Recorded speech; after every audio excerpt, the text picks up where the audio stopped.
What's good, YouTube? Welcome back to another video. Welcome to part 2 of the Hellcat swap. I know y'all can see it's done. It's already done, but I'm throwing this in the video now. I'm actually getting around now to editing everything that I did to get the car to where it is now. If y'all enjoyed part 1, thank y'all for 1,000 subscribers. Thank you for 50 likes. We reached 1,000 views in 3 days.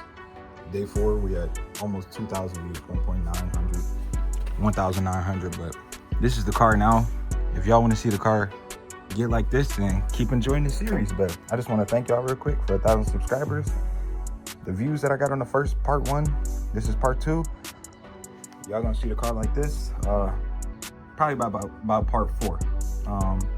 But yeah, enough rambling. Let's get into the video. All right, YouTube, I don't know where I left off at, but pretty much got most of the interior out other than the dash. Front engine is pretty much damn near ready to get dropped out, but I'm about to work on dropping this rear cradle first. I got the drive shaft disconnected, just gotta break it loose. Probably once I drop this rear end, the drive shaft will just fall. So that's what I'm about to be working on next. Dropping this, the drive shaft will fall, and then I'll start getting in there and getting the gas tank out. And yeah, then we can work on the front cradle, then we can pull all the lines and the wiring harness all out. Finish getting the rest of this little shit out. And then yeah, I gotta start getting everything back in. I had to bring some stuff in because it started raining yesterday, so that's why I stopped. I'm gonna start the stopwatch back up. I'm finna get started on this thing. And yeah, try to get this rear end out and give y'all an update. All right, y'all, a little update. We got the rear end out completely. It was just 4 bolts. Had to disconnect the brake line. Stuffed it up here for now. Disconnect the brake line on that side, disconnect the e-brake. I ended up just cutting it because the other one's got the whole e-brake running. So now I'm disconnecting the gas tank. I got 1, 2, already disconnected that hose. I had to take that out. So when I put this rear end back in, put the rear end and then connect the gas and filler arm and stuff. But I had pulled that out from the other side. So you know, I'm gonna take this I-beam, run it across the jack, get it under the gas tank, and then lower it down like that. So that's the next step. But yeah, it's looking good, looking good. I have to go through here and try to pressure wash it maybe, I don't know, we'll see. All right, y'all, a little update. We got the rear end out, drive shaft out, gas tank out. How we disconnected this is, so I unbolted the drive shaft, had the rear end still connected, disconnected the fuel line from out the back of the gas tank, which was right there, and that ran up to the filler neck, and there was a little 10 mil. Took the filler neck off of the gas line, set that to the side, pulled the 2 brake lines, little 213s, TPMS sensor, cut this, and then pulled the 4 bolts for the cradle and dropped it down. Then the drive shaft just popped right off. Got the drive shaft out of there, rear end out of there. Then I went for the gas tank, had 4 bolts holding that in. Then we had to disconnect that line, these 2 lines, and that back line was already disconnected. But yeah, that's how I disconnected that. Now I'm about to try to get this front cradle out.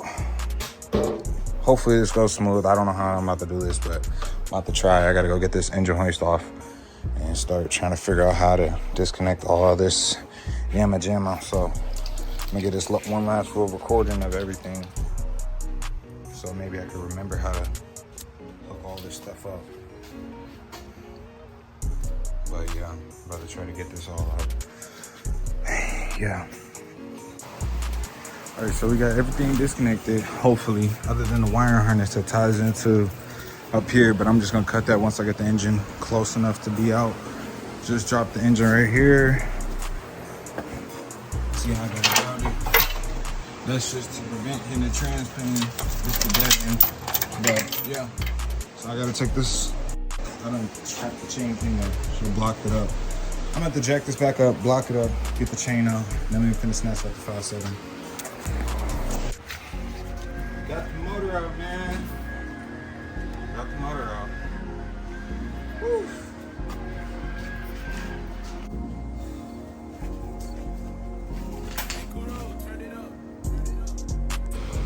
All right, YouTube, so I'm gonna give y'all an update. So it took me a couple hours, it's 7:48, but we got the motor dropped with the cradle and the suspension, rear end, drive shaft, filler neck, coolant reservoir, radiator, gas tank.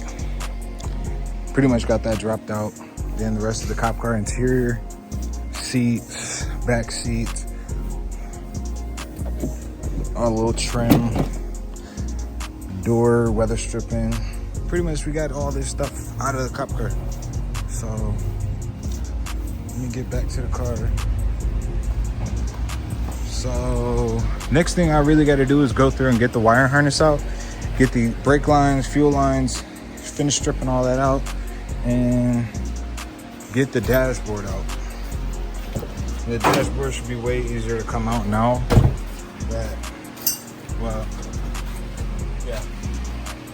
Should be way easier to come out. So I tried to set myself up for getting back in here and finishing up the swap. So I laid everything out for what I need to do first to last. Obviously, like I said, we're gonna get the wire harness, dash, and the brake lines out, get that outside, sell them parts on Facebook Market.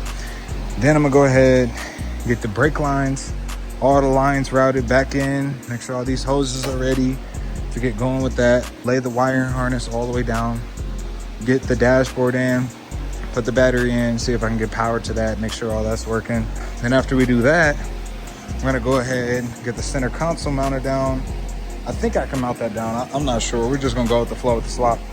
Then get the gas tank in, get the lines hooked up, get the rear end in, bolt that up.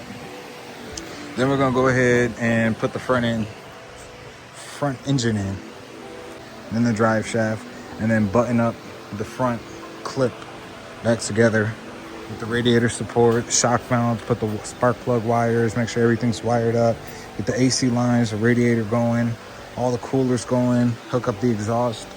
Basically get all these parts right here into the car is what the next step is gonna be. And yeah, I'm not gonna lie, I've been on this for 2 days, just me by myself in here with the engine hoist, with the jack, just going crazy at it. Out here was a huge mess. Had parts literally everywhere, but I tried to consolidate it into 2 spots. After I finish doing a swap, I'm gonna go ahead and try to sell all this. I don't know if I might need something little like this hose or a little fitting or anything like that. So I'm just gonna hold on to all these parts for now. But I'm gonna try to come up with a plan tonight. I don't wanna beat myself up too much. It is almost 8 o'clock, so I'm gonna try to go to sleep around 10, get right back up at 6, have 12 hours to just be going crazy on the car. And then, yeah. Now, there's 2 things that I did, problems that I did run into. I had to cut this rear cradle bolt, but as you can see, it's actually in there loose. So it might come out.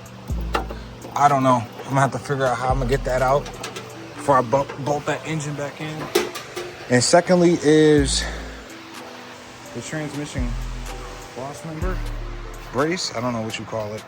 This is an all-wheel drive car, so this one's a little bit different than the one that's in a rear-wheel drive Hellcat. So I don't know. We're gonna have to either fabricate something. I don't know if that's steel or aluminum, or I might, for the meantime, just bolt it up because I got these 2 I-beams right here.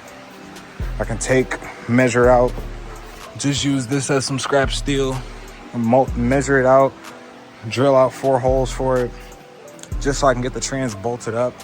And then I go ahead and get somebody to make me a custom mount, and I'll go ahead and make me a custom mount, but just to get the engine in the car and start it. If I can get this thing rolling, I'm gonna be so happy. Like, literally, I'm gonna be so happy.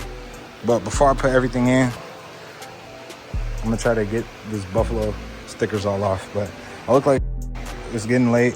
Today's day 2. Wish I didn't have work tomorrow, Saturday or Sunday, because then I definitely have this thing, all these parts back in. But it is what it is. So I'm gonna call it quits for the day.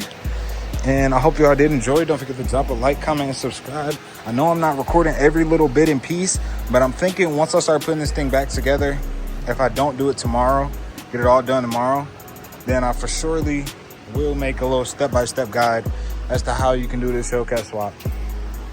But hopefully y'all did enjoy. Don't forget to drop a like, comment, subscribe. I'll catch y'all on the next one.